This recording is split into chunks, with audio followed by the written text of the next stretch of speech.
जय माता दी। दोस्तों, आज हम सुनाने जा रहे हैं दुर्गा सप्तशती का प्रथम अध्याय, जिसे मधुकैटम वध के नाम से भी जाना जाता है। इस पाठ को सुनने से भय, संकट और नकारात्मक ऊर्जा दूर होती है। अगर आपको यह वीडियो अच्छा लगे तो इसे लाइक, शेयर और चैनल को सब्सक्राइब जरूर करें। तो आइए श्रद्धा और भक्ति के साथ पाठ को शुरू करते हैं। महर्षि मार्कंडेय बोले, सूर्य के पुत्र सावर्णी की उत्पत्ति की कथा विस्तार पूर्वक कहता हूँ, सुनो। सावर्णी महामाया की कृपा से जिस प्रकार मनवंतर के स्वामी हुए, उसका भी हाल सुनो। पहले स्वारोचिष नामक राजा था। वो प्रजा को अपने पुत्र के समान मानते थे, तो भी कोलाविध्वंसी राजा उनके शत्रु बन गए। दुष्टों को दंड देने वाले राजा सुरथ की उनके साथ लड़ाई हुई। कोला विध्वंसियों की संख्या में कम होने पर भी राजा सुरथ युद्ध में उनसे हार गए। तब वो अपने नगर में आ गए। केवल अपने देश का राज्य ही उनके पास रह गया और वो उसी देश के राजा होकर राज्य करने लगे। किंतु उनके शत्रुओं ने वहां उन पर आक्रमण किया। राजा को बलहीन देखकर उसके दुष्ट मंत्रियों ने राजा की सेना और खजाना अपने अधिकार में कर लिया। राजा सुरथ अपने राज्याधिकार को हारकर शिकार खेलने के बहाने घोड़े पर सवार होकर वहां से एक भयंकर वन की ओर चला गया। उस वन में उन्होंने महर्षि मेधा का आश्रम देखा। वहां मेधा महर्षि अपने शिष्यों तथा मुनियों से सुशोभित बैठे हुए थे और वहां कितने ही हिंसक जीव परम शांति भाव से रहते थे। राजा सुरथ ने महर्षि मेधा को प्रणाम किया और महर्षि ने भी उनका उचित सत्कार किया। राजा सुरथ महर्षि के आश्रम में कुछ समय तक ठहरे। अपने नगर की ममता के आकर्षण से राजा अपने मन में सोचने लगे, पूर्व काल में पूर्वजों ने जिस नगर का पालन किया था वो आज मेरे हाथ से निकल गया। मेरे दुष्ट एवं दुरात्मा मंत्री मेरे नगर की अब धर्म से रक्षा कर रहे होंगे या नहीं। मेरा प्रधान हाथी, जो कि सदा मद की वर्षा करने वाला और शूरवीर था, मेरे वैरियों के वश में होकर न जाने क्या दुख भोग रहा होगा। मेरे आश्रयकारी नौकर, जो मेरी कृपा से धन और भोजन पाने से सदैव सुखी रहते थे और मेरे पीछे पीछे चलते थे, वो अब निश्चय ही दुष्ट राजाओं का अनुसरण करते होंगे तथा मेरे दुष्ट एवं दुरात्मा मंत्रियों द्वारा व्यर्थ ही धन को व्यय करने से संचित किया हुआ मेरा खजाना एक दिन अवश्य खाली हो जाएगा। इस प्रकार की बहुत सी बातें सोचता हुआ राजा निरंतर दुखी रहने लगा। एक दिन राजा सुरथ ने महर्षि मेधा के आश्रम के निकट एक वैश्य को देखा। राजा ने उससे पूछा, भाई तुम कौन हो? यहाँ तुम्हारे आने का क्या कारण है?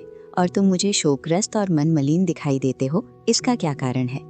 राजा के ये वचन सुन वैश्य ने महाराज सुरथ को प्रणाम करके कहा, राजन, मेरा नाम समाधि है। मैं धनियों के कुल में उत्पन्न एक वैश्य हूँ।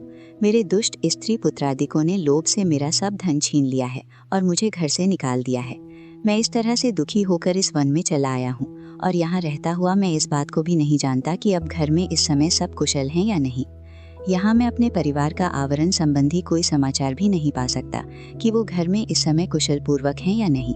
मैं अपने पुत्रों के संबंध में ये भी नहीं जानता कि वो सदाचारी हैं या दुराचार में फंसे हुए हैं। राजा बोले, जिस धन के लोभी स्त्री पुत्रों ने तुम्हें घर से निकाल दिया है, फिर भी तुम्हारा चित्त उनसे क्यों प्रेम करता है? वैश्य ने कहा, मेरे विषय में आपका ऐसा कहना ठीक है, किंतु मेरा मन इतना कठोर नहीं है। यद्यपि उन्होंने धन के लोभ में पड़कर पितृ स्नेह को त्याग कर मुझे घर से निकाल दिया है, तो भी मेरे मन में उनके लिए कठोरता नहीं आती। हे महात्मन, मेरा मन फिर भी उनमें क्यों फंस रहा है? इस बात को जानता हुआ भी मैं नहीं जान रहा हूँ। मेरा चित्त उनके लिए दुखी है। मैं उनके लिए लंबी लंबी सांसें ले रहा हूँ। उन लोगों में प्रेम नाम को नहीं है, फिर भी ऐसे निष्ठुरों के लिए मेरा हृदय कठोर नहीं होता। महर्षि मार्कंडेय जी ने कहा, हे ब्राह्मण, इसके पश्चात महाराज सुरथ और वह वैश्य दोनों महर्षि मेधा के समीप गए और उनके साथ यथोचित न्याय समापन करके दोनों ने वार्ता आरंभ की। राजा बोले, हे भगवान, मैं आपसे एक बात पूछना चाहता हूँ, सो आप कृपा करके मुझे बताइए। मेरा मन अधीन नहीं है, इससे मैं बहुत दुखी हूँ। राज्य धनादिक की चिंता अभी तक मुझे बनी हुई है और मेरी ये ममता अज्ञानियों की तरह बढ़ती ही जा रही है। और ये समाधि नामक वैश्य भी अपने घर से अपमानित होकर आया है। इसके स्वजनों ने भी इसे त्याग दिया है। स्वजनों से त्याग हुआ भी यह उनसे हार्दिक प्रेम रखता है। इस तरह हम दोनों ही दुखी हैं।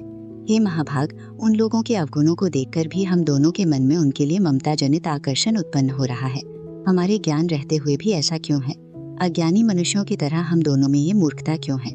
महर्षि मेधा ने कहा, विषम मार्ग का ज्ञान सब जंतुओं को है। सभी के लिए विषय पृथक पृथक होते हैं। कुछ प्राणी दिन में नहीं देखते और कुछ रात को, परंतु कई जीव ऐसे हैं जो दिन तथा रात दोनों में देख सकते हैं।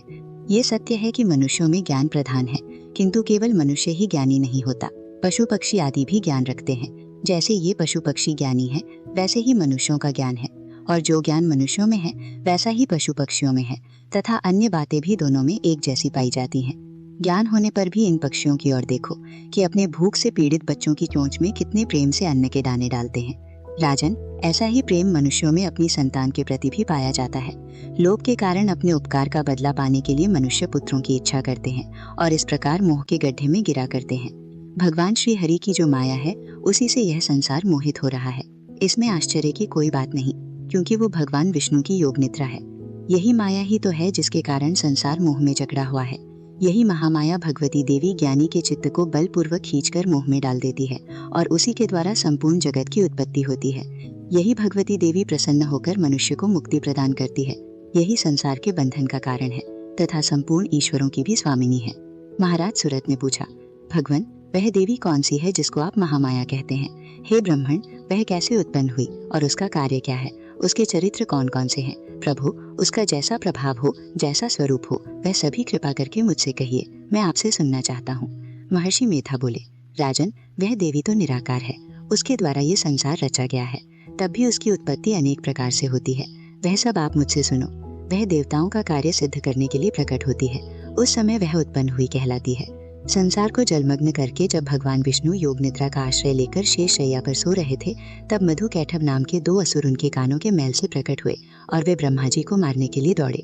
श्री ब्रह्मा जी ने उन दोनों असुरों को अपनी ओर आते देखा और ये भी देखा कि भगवान विष्णु योग निद्रा का आश्रय लेकर सो रहे हैं। तब वे उस समय श्री भगवान को जगाने के लिए उनके नेत्रों में निवास करने वाली योग निद्रा की स्तुति करने लगे।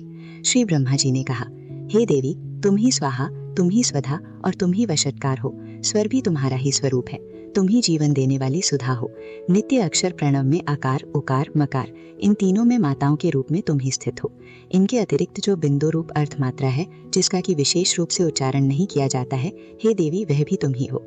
हे देवी संध्या, सावित्री तथा पराजननी तुम ही हो। तुम इस विश्व को धारण करने वाली हो। तुमने ही इस जगत की रचना की है और तुम ही इस जगत का पालन करने वाली हो। तुम ही कल्प के अंत में सबका भक्षण करने वाली हो। तुम सृष्टि उत्पन्न करने वाली सृष्टि रूपा हो, पालन करने में स्थित रूपा हो और कल्प के अंत में संहार रूप धारण कर लेती हो। तुम ही महाविद्या, महामाया, महामेधा, महारात्रि और मोहरात्रि हो। श्री ईश्वरी और बोध रूप बुद्धि भी तुम ही हो। लज्जा, पुष्टि, तुष्टि, शांति और क्षमा भी तुम ही हो। तुम खड्ग धारण करने वाली, शूल धारण करने वाली, घोर रूपा तथा गदा, चक्र, शंख और धनुष को धारण करने वाली हो। बाण, भुषुंडी और परिघ, ये भी तुम्हारे ही अस्त्र हैं। तुम सौम्य और सौम्यतर हो। यही नहीं बल्कि जितनी भी सौम्य तथा सुंदर वस्तुएं संसार में हैं, उन सबसे बढ़कर सुंदर तुम ही हो। पर और अपर सबसे पर रहने वाली सुंदर तुम ही हो। हे सर्वरूपे देवी, जो भी असत पदार्थ हैं और उनमें जो शक्ति है, वह तुम ही हो। ऐसी अवस्था में भला तुम्हारी स्तुति कौन कर सकता है? इस संसार की सृष्टि, पालन और संहार करने वाले जो भगवान हैं, उनको भी जब तुमने निद्रा के वश में कर दिया है, तो फिर तुम्हारी स्तुति कौन कर सकता है? मुझे भगवान विष्णु तथा भगवान शंकर को शरीर धारण कराने वाली तुम ही हो। तुम्हारी स्तुति करने की शक्ति किसमें है? हे देवी, तुम तो अपने इन उदार प्रभावों के कारण ही प्रशंसनीय हो। मधु और कैठव जो भयंकर असुर है, इन्हें मोह में डाल दो और श्री हरि भगवान विष्णु को भी जल्दी जगा दो और उनमें उनको मार डालने की बुद्धि भी उत्पन्न कर दो। महर्षि मेधा बोले, हे राजन, जब ब्रह्मा जी ने देवी से इस प्रकार स्तुति करके भगवान को जगाने तथा मधु और कैठव को मारने के लिए कहा, तब वह भगवान श्री विष्णु के नेत्र, मुख, नासिका, बाहु, हृदय और वक्षस्थल से निकल ब्रह्मा जी के सामने खड़ी हो गई। उनका ऐसा करना था कि भगवान श्री हरि तुरंत जाग उठे और दोनों असुरों को देखा, जो कि अत्यंत बलवान तथा पराक्रमी थे और मारे क्रोध के जिनके नेत्र लाल हो रहे थे और जो ब्रह्मा जी का वध करने के लिए तैयार थे। तब कुपित वो उन दोनों दुरात्मा असुरों के साथ भगवान श्री हरि पूरे 5000 वर्षों तक लड़ते रहे। एक तो वे अत्यंत बलवान तथा पराक्रमी थे, दूसरे महामाया ने भी उन्हें मोह में डाल रखा था। अतः वे श्री भगवान से कहने लगे, हम दोनों तुम्हारी वीरता से अत्यंत प्रसन्न हैं, तुम हमसे कोई वर मांगो। भगवान ने कहा, यदि तुम मुझ पर प्रसन्न हो तो अब तुम मेरे हाथों से मर जाओगे। बस इतना सा ही वर मैं तुमसे मांगता हूँ, यहाँ दूसरे वर से क्या प्रयोजन है?